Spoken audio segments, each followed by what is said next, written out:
প্ৰথমে নগাঁও জিলাৰ সৰোজ প্ৰতিম কাকতিক আগবাঢ়ি আহিবলৈ অনুৰোধ জনাইছোঁ।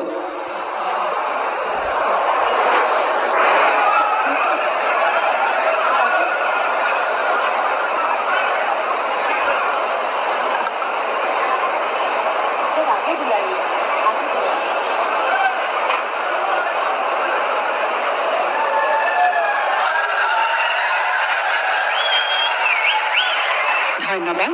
এইবাৰ কামৰূপ মহানগৰ জিলাৰ নাৰায়ণ চন্দ্ৰ দাসক আগবাঢ়ি আহিবলৈ অনুৰোধ জনাইছোঁ।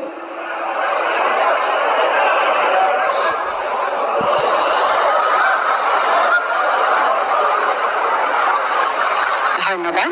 এইবাৰ কামৰূপ মহানগৰ জিলাৰ ৰঞ্জুমণি বড়োক আগবাঢ়ি আহিবলৈ অনুৰোধ জনাইছোঁ।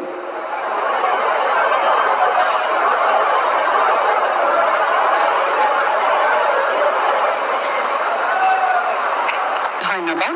এইবাৰ কামৰূপ মহানগৰ জিলাৰে ৰাজীৱ সূত্ৰধাৰক আগবাঢ়ি আহিবলৈ অনুৰোধ জনাইছোঁ।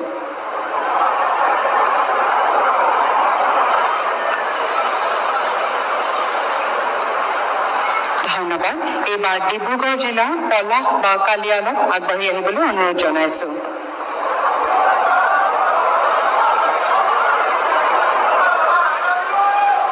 ধন্যবাদ। এইবাৰ ডিব্ৰুগড় জিলাৰে বাবলু মুৰাক আগবাঢ়ি আহিবলৈ অনুৰোধ জনাইছোঁ।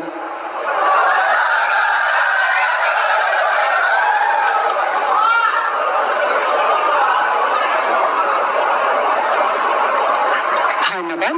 এইবাৰ তিনিচুকীয়া জিলাৰ তৰুণ কুৰ্মীক আগবাঢ়ি আহিবলৈ অনুৰোধ জনাইছোঁ।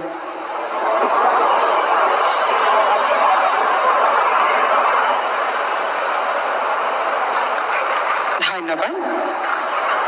এইবাৰ চৰাইদেউ জিলাৰ ক্ষীৰোদ লাহনক আগবাঢ়ি আহিবলৈ অনুৰোধ জনাইছোঁ।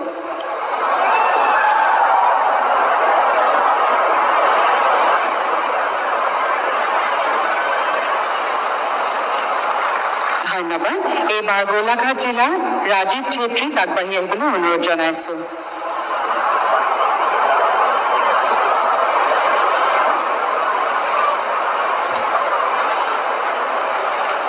ধন্যবাদ। এইবাৰ ওদালগুৰি জিলাৰ নিতু বাৰুক আগবাঢ়ি আহিবলৈ অনুৰোধ জনাইছোঁ।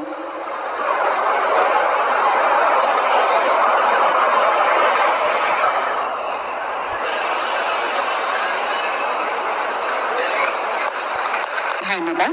এইবাৰ ধেমাজি জিলাৰ পংকজ বৰাক আগবাঢ়ি আহিবলৈ অনুৰোধ জনাইছোঁ।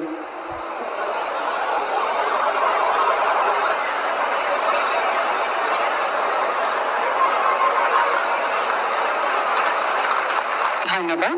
এইবাৰ বাক্সা জিলাৰ অনাথি উজিৰক আগবাঢ়ি আহিবলৈ অনুৰোধ জনাইছোঁ।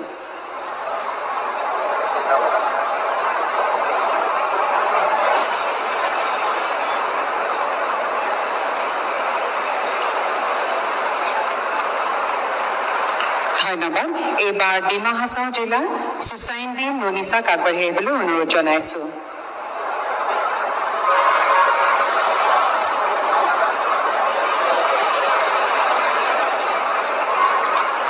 ধন্যবাদ।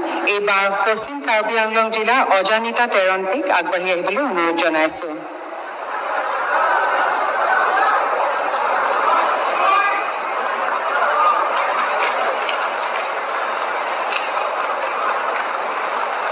ধন্যবাদ। এইবাৰ গোলাঘাট জিলাৰ ৰাজেশ বসুমতাৰীক আগবাঢ়ি আহিবলৈ অনুৰোধ জনাইছোঁ।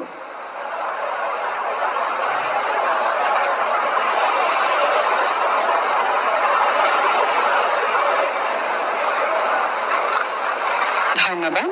এইবাৰ নলবাৰী জিলাৰ পদ্মা ৰামচিয়াৰীক আগবাঢ়ি আহিবলৈ অনুৰোধ জনাইছোঁ।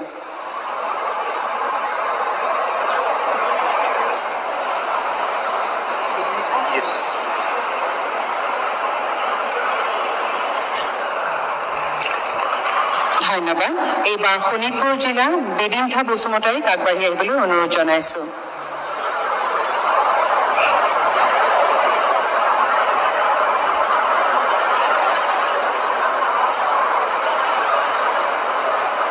ধন্যবাদ। এইবাৰ শিৱসাগৰ জিলাৰ মহিবালীক আগবাঢ়ি আহিবলৈ অনুৰোধ জনাইছোঁ।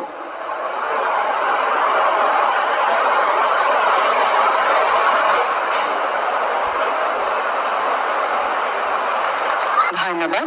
এইবাৰ বজালী জিলাৰ ৰবীন দাসক আগবাঢ়ি আহিবলৈ অনুৰোধ জনাইছোঁ।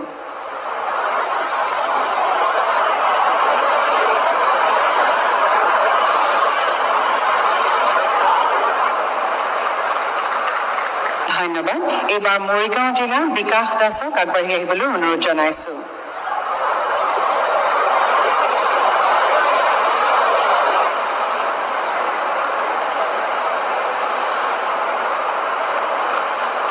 ধন্যবাদ। এইবাৰ নলবাৰী জিলাৰ টিকেন্দ্ৰ মালাকাৰক আগবাঢ়ি আহিবলৈ অনুৰোধ জনাইছোঁ।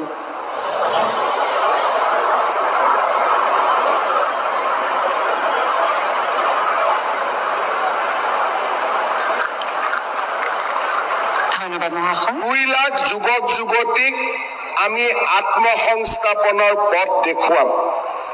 আজি আপোনালোকে দেখা পাইছে যে চাওঁতে চাওঁতে 1 লাখ নিযুক্তিৰ পৰিৱৰ্তে আজি আমি ইতিমধ্যে 1,40,000 নিযুক্তি সম্পন্ন কৰিছো আৰু 2 লাখ নিযুক্তিৰ ফালে আজি আমি ধাৱমান হৈছো। যোৱা কেইটামান দিনত ADRE Assam direct recruitment examination, শিক্ষকৰ নিযুক্তি আৰু বৰ্তমান অসমৰ প্ৰত্যেকখন জিলাতে চলি থকা আৰক্ষীৰ নিযুক্তিৰ প্ৰক্ৰিয়া আদিয়ে অসমৰ যুৱক যুৱতীৰ মাজত এটা ভাবিব নোৱাৰা আত্মবিশ্বাস আনি দিছে। আজি অসমত 11 লাখ যুৱক যুৱতীয়ে একেলগে পৰীক্ষা দিয়ে আৰু প্ৰত্যেকজন যুৱক যুৱতীয়ে এটা কথা অন্তত মনত দৃঢ়ভাৱে প্ৰতিপন্ন কৰি লৈছে যে নিযুক্তি স্বচ্ছ হ'ব আৰু এই নিযুক্তিত কোনেও এটকা নোখোৱাকৈ নিযুক্তি হ'ব। তেনেকুৱা আজি আত্মবিশ্বাস অসমৰ যুৱক যুৱতীৰ মাজত গঢ়ি উঠিছে। আজিৰ পৰা যদি 10 বছৰ আগলৈ অসমত দীৰ্ঘকালীন যেতিয়া কংগ্ৰেছৰ শাসন চলিছিল, কোনো ল'ৰাৰ মনত ছোৱালীৰ মনত এই কথা বিশ্বাস নাছিল যে আমি চৰকাৰী চাকৰিত টকা নিদিয়াকৈ চৰকাৰী চাকৰি পাম। কোনেও বিশ্বাস কৰিব পৰা নাছিল।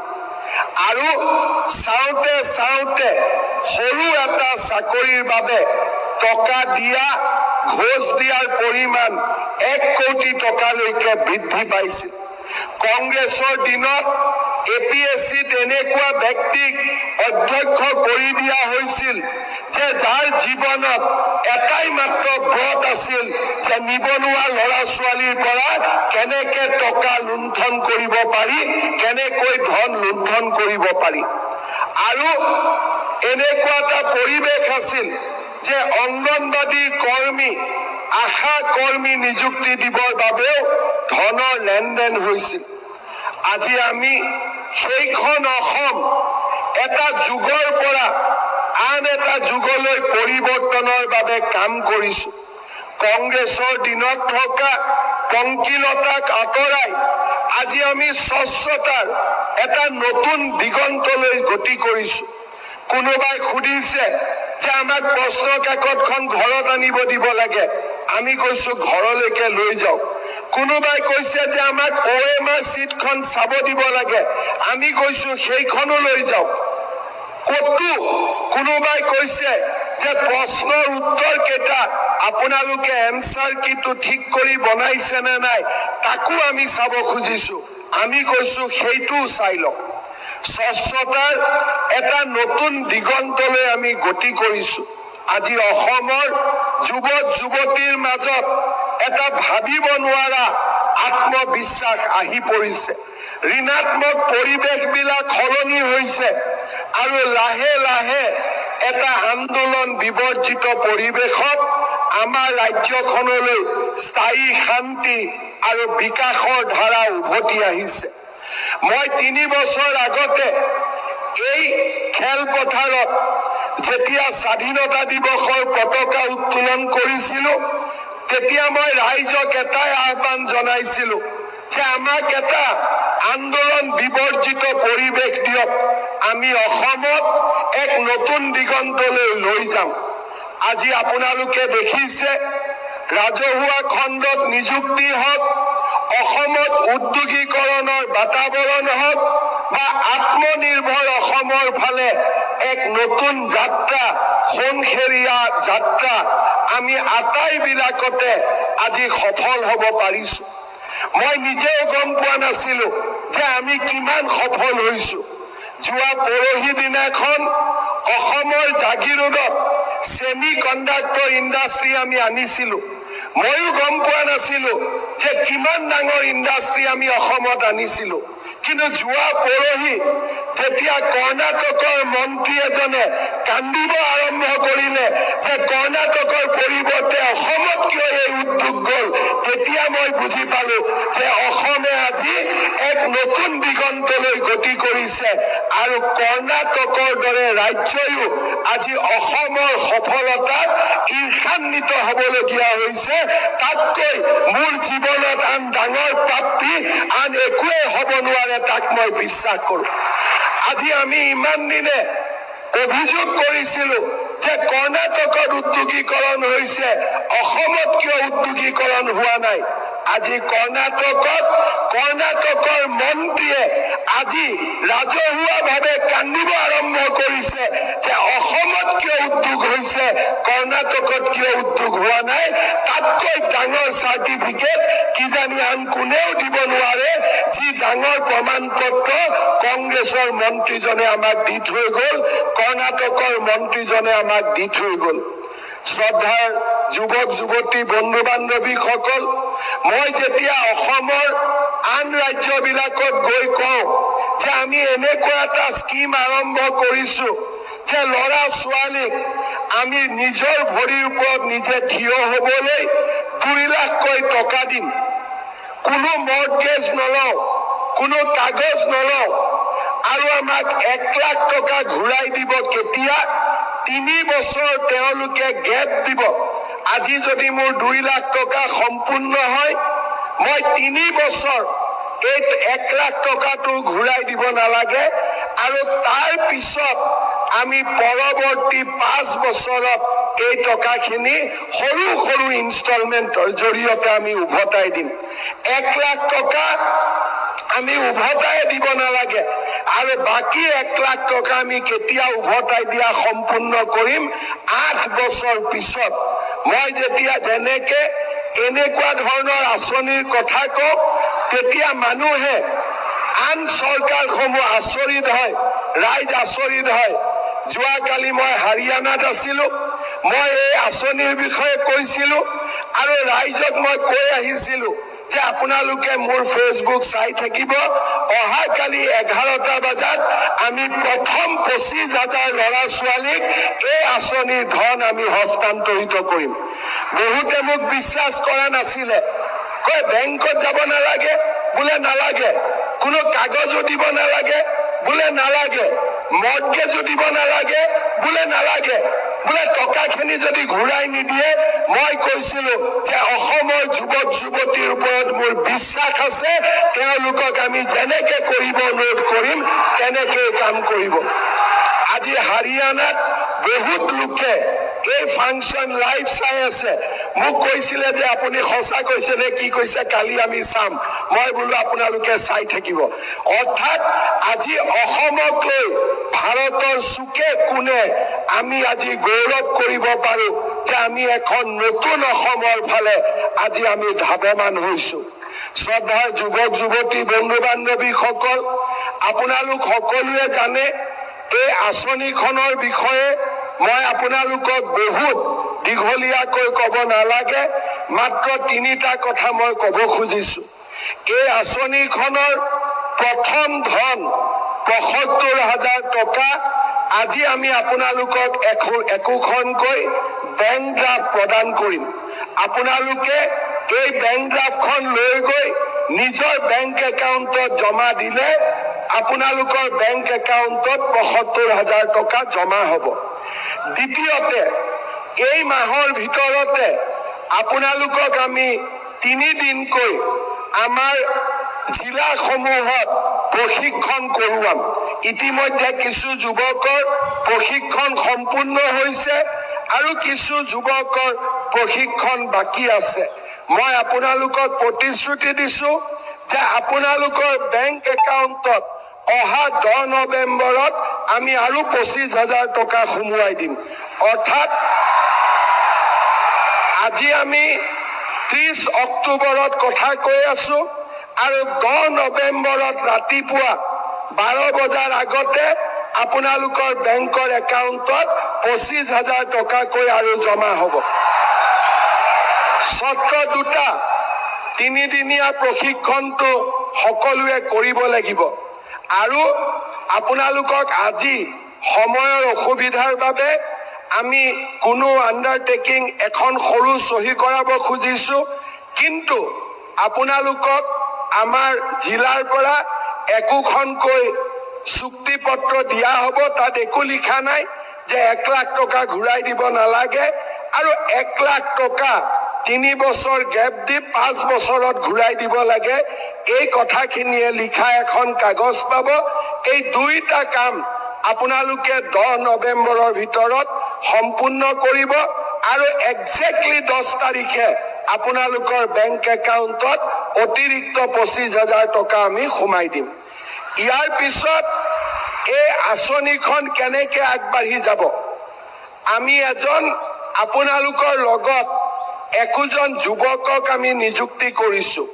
তেওঁক কোৱা হ'ব CMAAA ফেলো, অৰ্থাৎ তেওঁলোকে আপোনালোকৰ লগত মাজে মাজে কথা পাতিব, আপোনালোকৰ ব্যৱসায় বাণিজ্য তেওঁলোকে চাব, যোনে যি কাম কৰিছে। আৰু এটা বছৰ পিছত যিসকল ল'ৰা ছোৱালীৰ কাম কাজক লৈ আমি সন্তুষ্ট হ'ম, তেওঁলোকক আমি লগে লগে পৰৱৰ্তী ধন আমি মুকলি কৰি দিম। এই হৈছে আঁচনিখনৰ সবিশেষ। ইয়াত আৰু বহুত বেছি কমপ্লিকেশ্যন একো নাই। আৰু যিজন ল'ৰা বা ছোৱালীয়ে আপোনালোকক মাজে মাজে দেখা সাক্ষাৎ কৰিব, চোৱা চিতা কৰিব, তেওঁলোকে ডাইৰেক্টলি আহি মোক বা বিমল বৰাক প্ৰতিবেদন দিব আৰু তাৰ ওপৰত ভিত্তি কৰি আমি পৰৱৰ্তী ধন আমি মুকলি কৰাৰ ব্যৱস্থা কৰিম। আজি 25,000 ল'ৰা ছোৱালীক আমি মাতিছো। আন বহুত ল'ৰা ছোৱালীয়ে অপেক্ষা কৰিছে যে আৰু বাকী 75,000 ল'ৰা ছোৱালীয়ে কেতিয়া এই আঁচনি পাব। এই অহা মাহৰ 5 অক্টোবৰ তাৰিখে আমি আবেদনৰ পৰ্টেল মুকলি কৰি দিম, যাতে আৰু 75,000 হিতাধিকাৰীক আমি অতি সোনকালে এই ধন আমি মুকলি কৰি দিব পাৰো। শ্ৰদ্ধাৰ যুৱক যুৱতী বন্ধু বান্ধৱীসকল, আমাৰ লক্ষ্য 2 লাখ ল'ৰা ছোৱালীক আমি সৃষ্টি কৰা। মোৰ প্ৰচেষ্টা হ'ব যে এই প্ৰক্ৰিয়া যদি সফল হয়, পৰৱৰ্তী দিনত আৰু 1 লাখ যুৱক যুৱতীৰ বাবে এই আঁচনি আমি মুকলি কৰি দিব খুজিছো। অৰ্থাৎ সৰ্বমুঠ 2 লাখ ল'ৰা ছোৱালীক আমি এই আঁচনিৰ জৰিয়তে আমি আত্মনিৰ্ভৰ অসমৰ ফালে লৈ যোৱাৰ বাবে আমি চেষ্টা কৰিম। শ্ৰদ্ধাৰ যুৱক যুৱতী বন্ধু বান্ধৱীসকল, এই আঁচনিখন নিৰ্মাণ কৰোঁতে আৰু এই আঁচনিখন পৰিচালনা কৰোঁতে উদ্যোগ মন্ত্ৰী বিমল বৰা ডাঙৰীয়া, মুখ্য সচিব ৰবি কোটা ডাঙৰীয়া আৰু আমাৰ জিলাৰ গোটেই অফিচাৰসকলে যোৱা 2 মাহত অভূতপূৰ্ব কষ্ট আৰু ত্যাগ স্বীকাৰ কৰি এই আঁচনিখন আজিৰ পৰ্যায়লৈ লৈ আহিছে। মই বিশ্বাস কৰোঁ যে অসম চৰকাৰৰ বিষয়া কৰ্মচাৰীসকলে আজি এক নতুন কৰ্ম সংস্কৃতিৰ ফালে গতি কৰিছে আৰু এনেকুৱা ধৰণৰ সফলতাই আমাক বিশ্বাস প্ৰদান কৰে যে আমি নিশ্চিতভাৱে এখন নতুন অসমৰ বাবে গতি কৰিছো। মই যুৱক যুৱতীসকলক আৰু এটা কথা ক'ব বিচাৰিছো। প্ৰধানমন্ত্ৰী নৰেন্দ্ৰ মোদী ডাঙৰীয়াই মুদ্ৰা আঁচনিখন আমাৰ দেশৰ যুৱক যুৱতীসকলক উপহাৰ দিছে। এই আঁচনিৰ জৰিয়তে আমি বেংকৰ পৰা 20 লাখ টকা পৰ্যন্ত আমি ঋণ পাব পাৰো। মোৰ লক্ষ্য হ'ল চৰকাৰে আগবঢ়োৱা 2 লাখ টকাৰ সৎ ব্যৱহাৰ, এটা চিভিল স্কোৰত আমাৰ সুন্দৰ প্ৰতিফলন আৰু বেংকৰ লগত ধনৰ লেনদেন এইবিলাকৰ বিষয়ে আমি আপোনালোকক জনাই থাকিম। আমাৰ উদ্দেশ্য হ'ল যে আজি যিসকলে 2 লাখ টকা পাবলৈ সক্ষম হ'ব তেওঁলোকৰ যাত্ৰা 2 লাখ টকাত শেষ হৈ যাব নালাগে। তেওঁলোকে যাতে পৰৱৰ্তী দিনত প্ৰধানমন্ত্ৰী মুদ্ৰা আঁচনিৰ জৰিয়তে বেংকৰ পৰা 20 লাখ টকালৈকে লোন ল'ব পাৰে। আমাৰ লক্ষ্য হ'ল আপোনালোকক প্ৰধানমন্ত্ৰী মুদ্ৰা আঁচনিলৈ আপোনালোকক প্ৰস্তুত কৰা। মই প্ৰধানমন্ত্ৰী ডাঙৰীয়াৰ লগত এই আঁচনিখনৰ বিষয়ে আলোচনা কৰিছিলোঁ আৰু তেওঁ মোক কৈছে যে যিবিলাক ল'ৰা ছোৱালীয়ে 2 লাখ টকা ভাল কৰি ব্যৱহাৰ কৰিব, প্ৰধানমন্ত্ৰী ডাঙৰীয়াক মই কওঁতে তেওঁ মোক কৈছে যে লাগিলে অসমত প্ৰধানমন্ত্ৰী মুদ্ৰা যোজনাৰ যি লক্ষ্য সেই লক্ষ্য মই বঢ়াই দিম যাতে প্ৰতিগৰাকী সফল যুৱক যুৱতীয়ে মুদ্ৰা লোনৰ ভৱিষ্যতৰ দিনত অধিকাৰী হ'ব পাৰে। মই বিশ্বাস কৰোঁ আজি যদি এই 1 লাখ ল'ৰা ছোৱালীক আজিৰ 25,000 পৰৱৰ্তী দিনৰ 75,000 আৰু তাৰ পিছত 1 লাখ এই 2 লাখ ল'ৰা ছোৱালীক যদি আমি প্ৰধানমন্ত্ৰীৰ মুদ্ৰা আঁচনিলৈকে লৈ যাব পাৰোঁ তেতিয়া আমাৰ অসমৰ সামগ্ৰিক যিটো পৰিৱেশ সেই গোটেই পৰিৱেশটো সলনি হৈ যাব। আগত অসমৰ মানুহৰ বিশ্বাস আছিল যে বেংকে আমাক লোন নিদিয়ে।